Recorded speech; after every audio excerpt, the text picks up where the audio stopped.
Morning, guys. So, had an interesting discussion with somebody over the last few days. Ended up being a very interesting discussion. I learned a lot. If it was a debate, I would say I definitely lost it.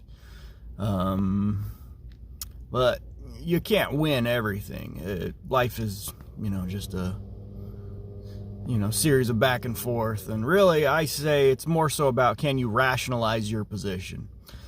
I never really made much of a formal defense or anything with what we were talking about, and I'll show you what I'm talking about. I've been in this church long enough that I've seen that's always how it goes. Somebody brings up an issue with something, and a lot of people leave the church, and then later somebody else comes and debunks that, and then all those people feel stupid for leaving and come back. Well, I'm not about to be one of them. All I know is at this point, I've seen that those things get debunked later on. So I'm not going to let what I don't know destroy what I do know. So here we are.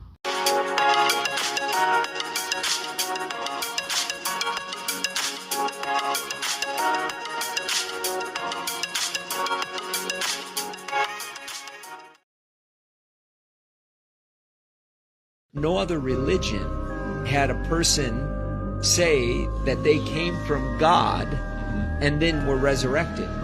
So no other person in any other religion. That's why the resurrection is the hinge of all of this.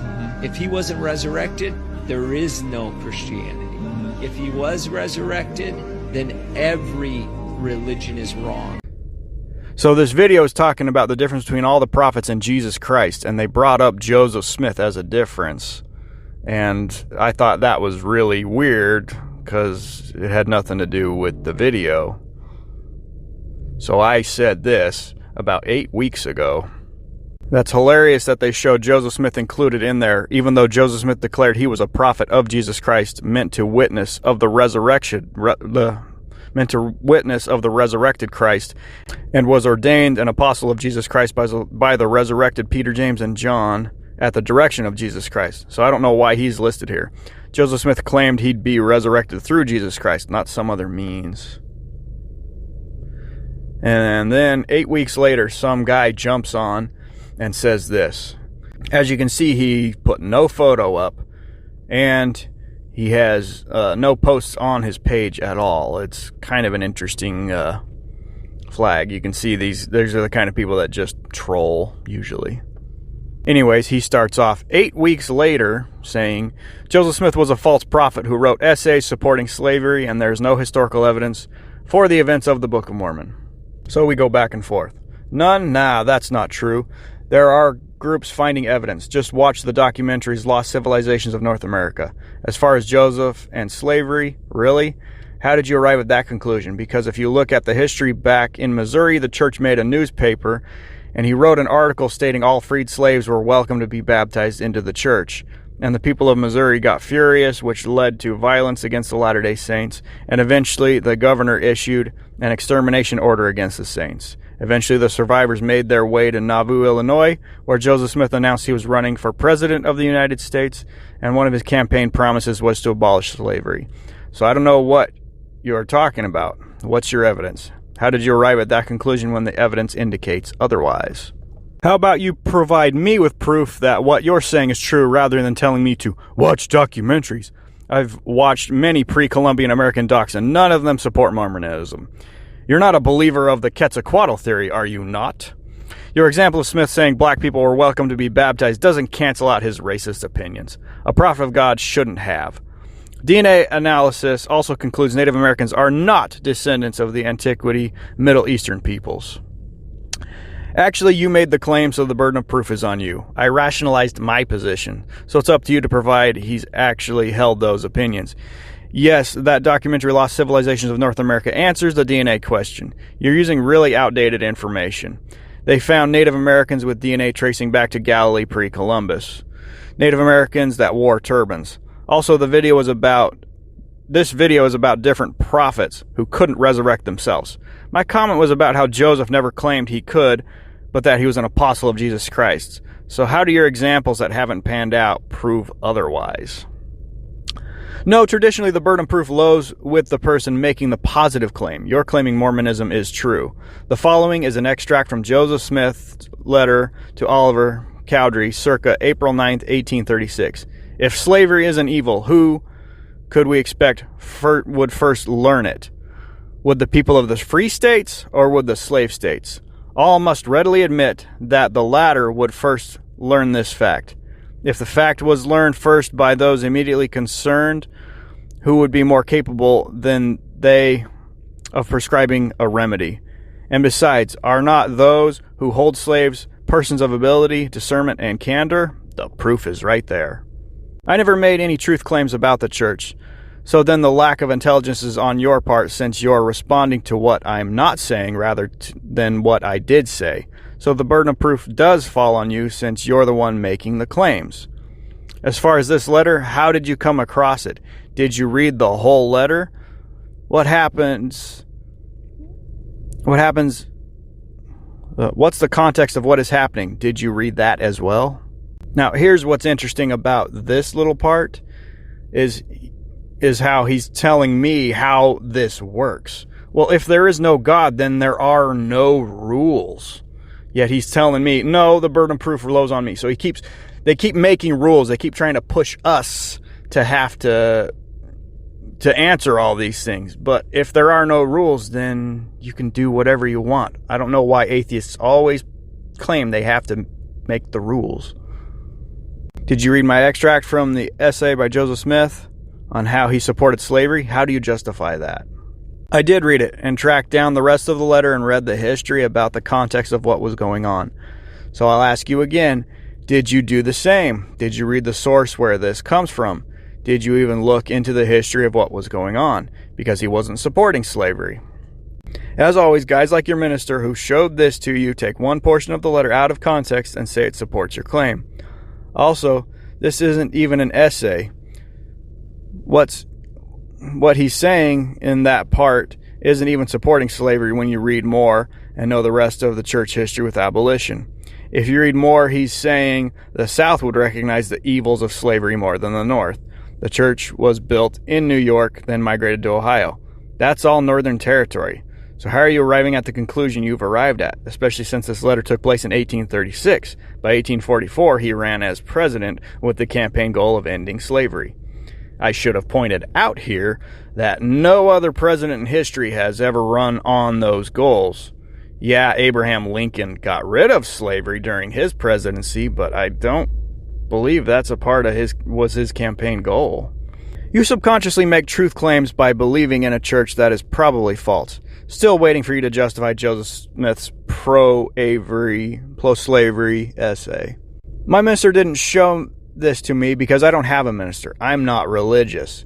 What made you think that? Please tell me the context behind describing slave owners as people of ability worthy of respect.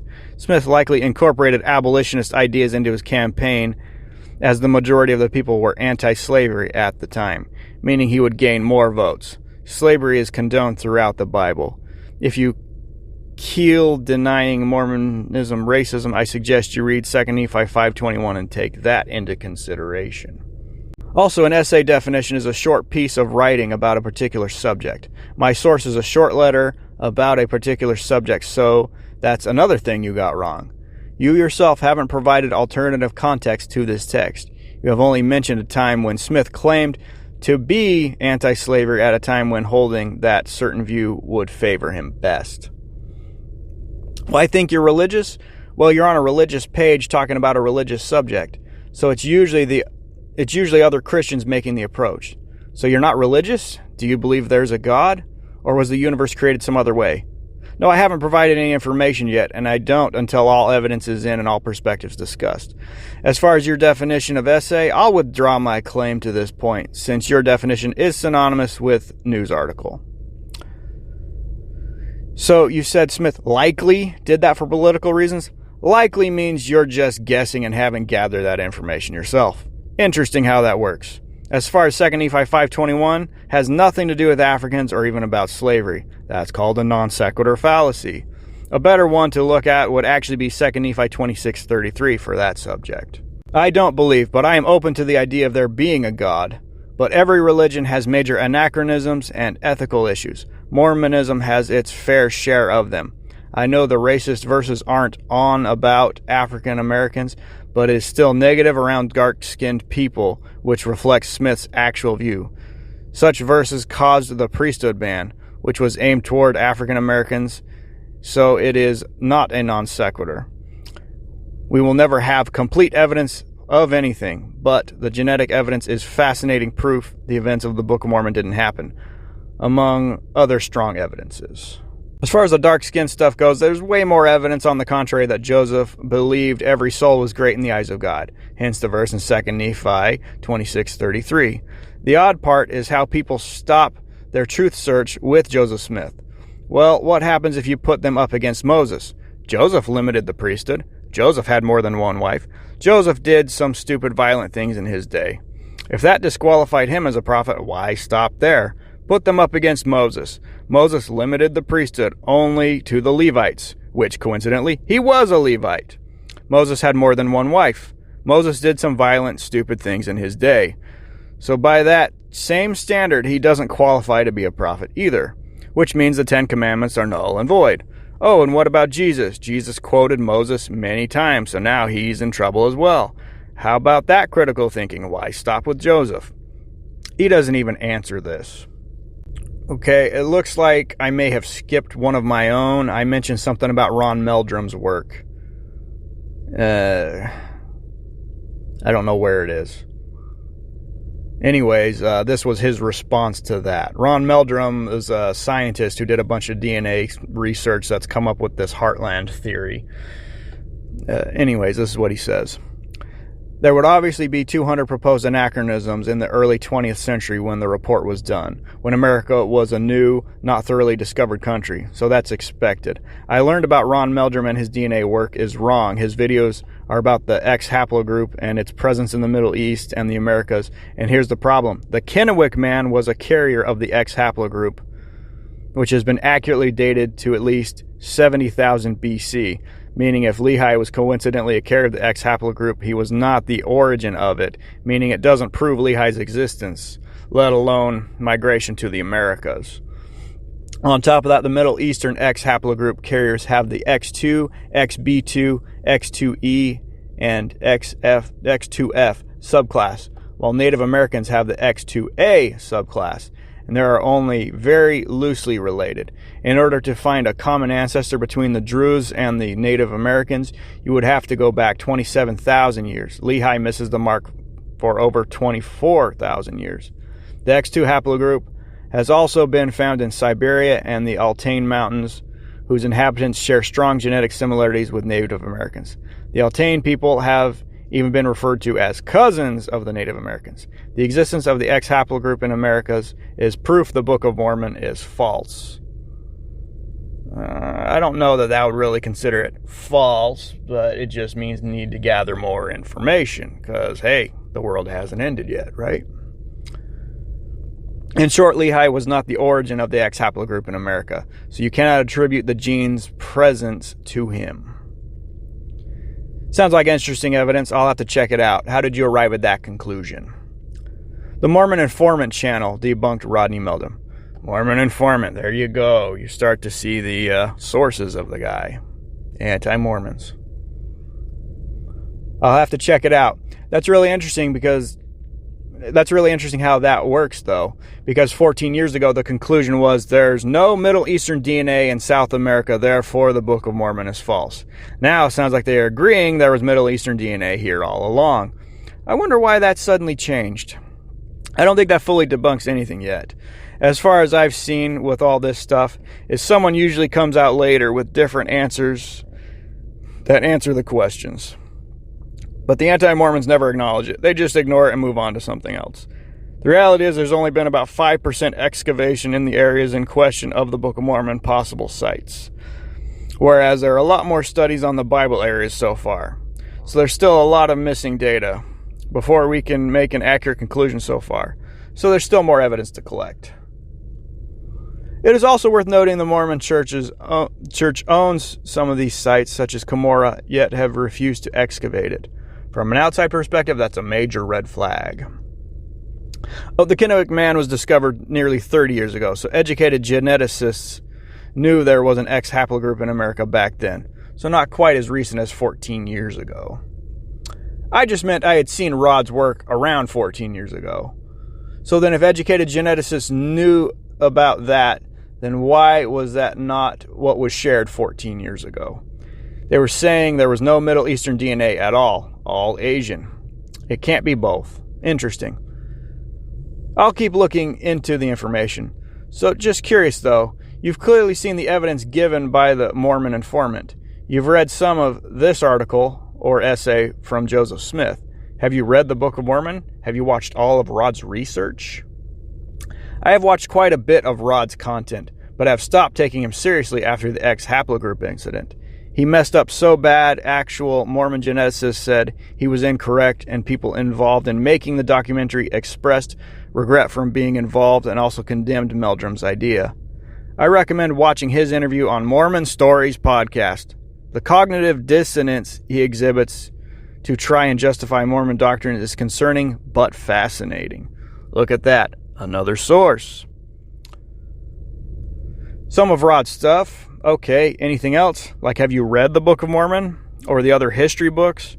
Or actual teachings of Joseph Smith? Oh, and what exactly do you propose I do with all this information you've given me the last few days? What's the end conclusion?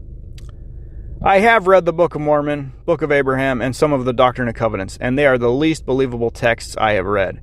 If you can't disprove the evidence against Mormonism, such as my information, you need to seriously consider whether you are in the right religion. Perhaps see what ex-Mormon critics have to say, such as John DeLynn, Brother Jake, Nemo the Mormon, or maybe watch more of the Mormon informant videos. All are ex-Mormons who really wanted to believe and probably once tried defending their testimonies the same way you have. Nope, I haven't made one. And with your new information, I have no response, only to do more research. Question though, Mormon Stories is a non-for-profit organization and their tax records are public. Have you ever considered looking at their tax records and seeing how much money they've made every year since 2013? And how much money the board of directors gives the CEO every year? They make a lot of money from YouTube and TikTok, then charge an arm and a leg for counseling. And they sell tons of books and products. Then the money goes to the CEO. Ironic how much money they are okay with taking for themselves. Pretty profitable business they've set up. Shoot the bullets, then supply the band-aids. They shoot bullets of truth, reasoning, and liberation from a false religion. At least their finance information is public, and they are more transparent about their finances than the church, who have been fined $32 billion for illegally hiding money. The counselors for ex-Mormons is still a fraction of their tithing, most of which gets illegally hidden. Ever thought about why do many people affected by Mormonism need therapy? For a more humorous take on Mormonism, I suggest you watch Brother Jake. Actually, they were fined $1 million, and Ensign Peak was fined $4 million. The final conclusion was filing the wrong paperwork. They weren't fined $32 billion. I'm not sure why you were mixing up the details. Either way, I'm just saying Mormon Stories is way more profitable than you'd think. CEO made $89,000 in 2013. He got a raise every year after that. He made over $200,000 in 2021. Definitely a profitable profession for a group that doesn't require payments. And they do charge a lot for their services. I don't know why people need therapy. I'd just prefer to be a real atheist and walk away from it all and enjoy life while I'm young. If we're all byproducts of stardust anyways, there's no point to the debates. People who follow Mormon Stories are also not obligated to pay any money, making it more ethical than the church as people have a choice. One more question. You said the documentary people wished they hadn't worked with Meldrum and geneticists disagreed with his findings. Is that information somewhere else or in the Mormon Stories and Mormon Informant information? Do I have to look somewhere else for that information? My mistake. I meant to say the church was fined for hiding $32 billion. my point still stands that God's restored church would never act shady. I have seen much refutations towards John Dehlin, apart from some ad hominems from Kwaku. As for the Mormon informant, that's a single person who, as far as I know, makes little to no money. I'm just saying it's hilarious that Mormon Stories wants me to stop paying tithing to a church that isn't as charitable as we think they should be, so I can, what? Pay it to Dehlin instead. Ha ha ha. Okay, so same question though. Is there somewhere else I have to look for that information about the geneticists being against Meldrum and the people associated in the documentary saying they want nothing more to do with him? Is that in Mormon Stories and Mormon Informant, or is that somewhere else? It's at the end of Mormon Informant's video on Rodney. As I said before, the therapy is completely optional and isn't required for exaltation or anything. I haven't heard any negative reviews of it yet. I'd rather give money to Dehlin, as even you admit he is more public and transparent. Oh, I just consulted some people on Reddit. And they said $125 for an hour and a half is the going rate in the USA. Is it as extravagant as you're saying? Okay, so apparently that's a normal rate. So, now that this conversation's over, you got to do some critical thinking. You got to ask yourself a bunch of questions. Who is this guy? Well, the answer is, I don't know. You can see here, he has no picture up. He posted no photos, but somehow he has a bunch of followers. What is this? Okay, so the reality is, do you owe somebody like this anything? The answer is no. I don't owe this guy anything. And as you can see through these conversations, he's admitted he's an atheist. Well, from an atheist perspective, there is no God, which means the universe was created by accident, and we are living on a planet spinning 66,000 miles an hour around the sun with nobody driving this thing, which means there are no rules. Which, he says, I got to worry about following a false religion. Well, if there's no God, then every religion's false. If there is no God, then none of this stuff matters anyways. And there's no purpose to any of these debates, no purpose to these conversations. So I don't know why he's even wasting his time trying to save everybody from a false religion if you're just gonna die in the end anyways. Then it doesn't matter what you do with your life. You can spend your life trying to ruin religion, you can spend your life trying to build religion, or you can spend your life doing drugs, being a movie star, all that kind of stuff anyways, because it doesn't matter. You're just born to die. You can also see, looking through this conversation, who are his references, who are his sources. Well, the only people he's referenced as sources each time are all anti-Mormons.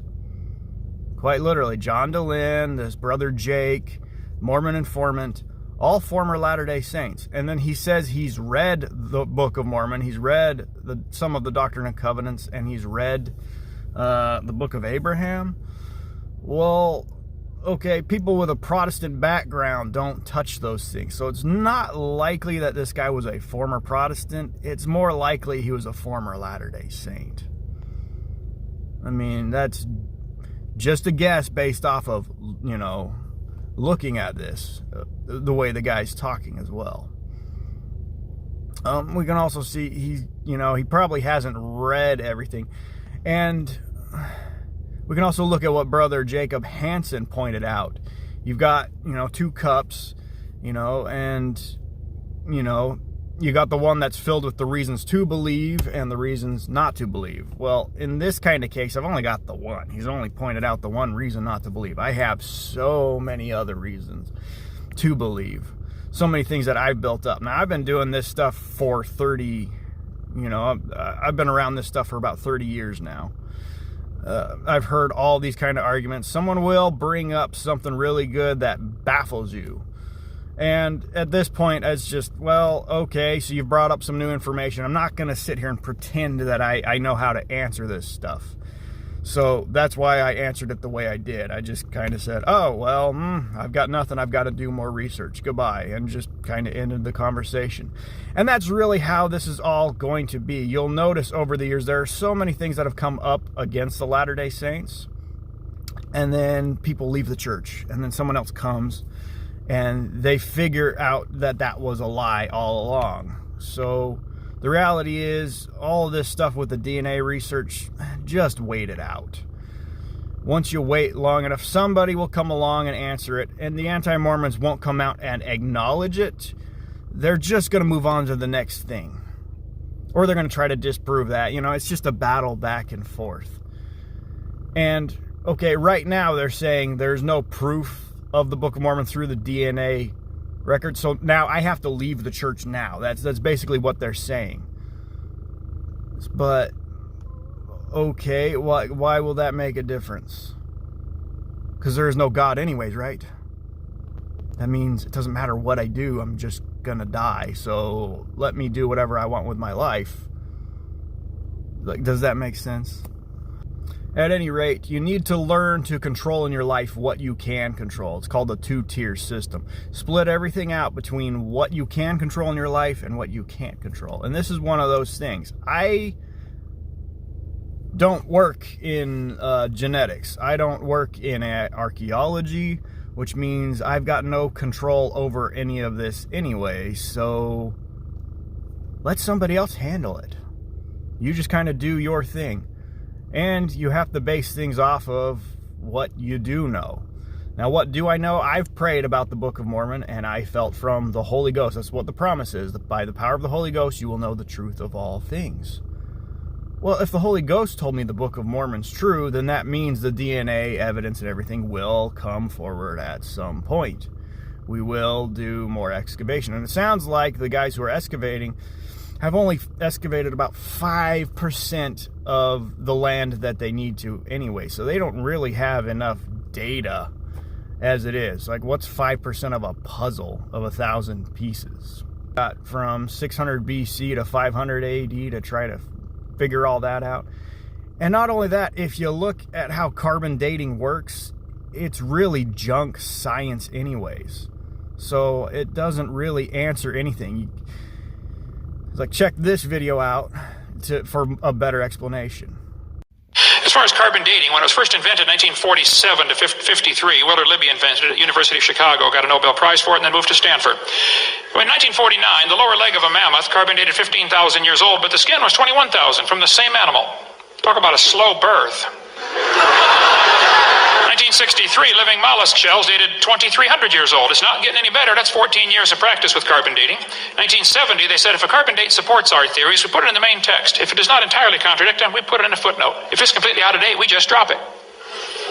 1971, freshly killed seal dated 1,300 years old. 1975, one part of a mammoth is 40,000 years old, another part's 26,000. It's not working. 1981, it's not working. It has never worked. 1984, living snails, carbon date 27,000 years old. One atheist said, well, yeah, we know why that one didn't work. Okay, then how do you know any of them do work?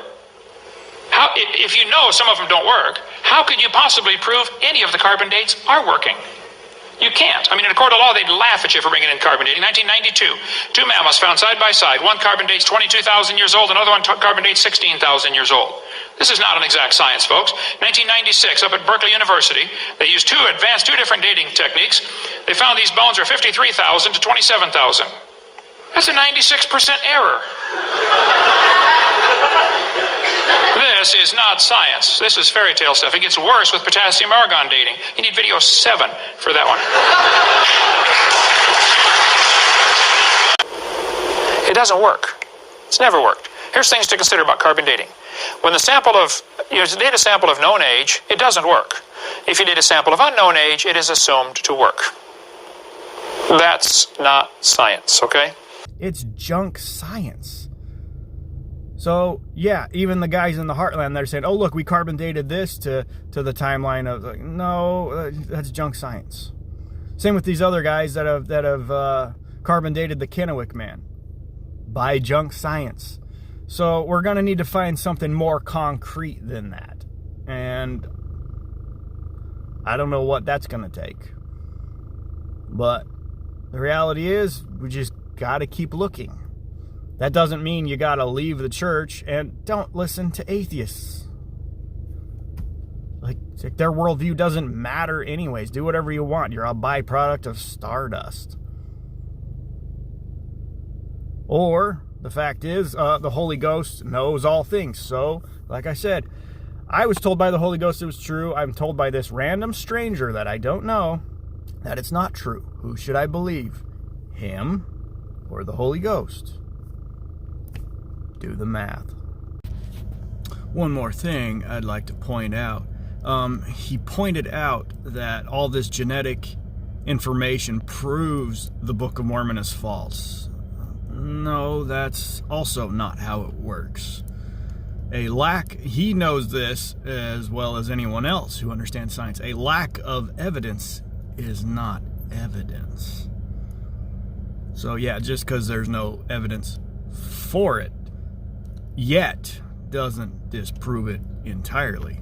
It just means right now you don't have any evidence to prove it. Well, okay, that still means you just need to gather more information. That doesn't mean that it doesn't exist. Overall, don't get too discouraged. Just stand still and see the salvation of the Lord.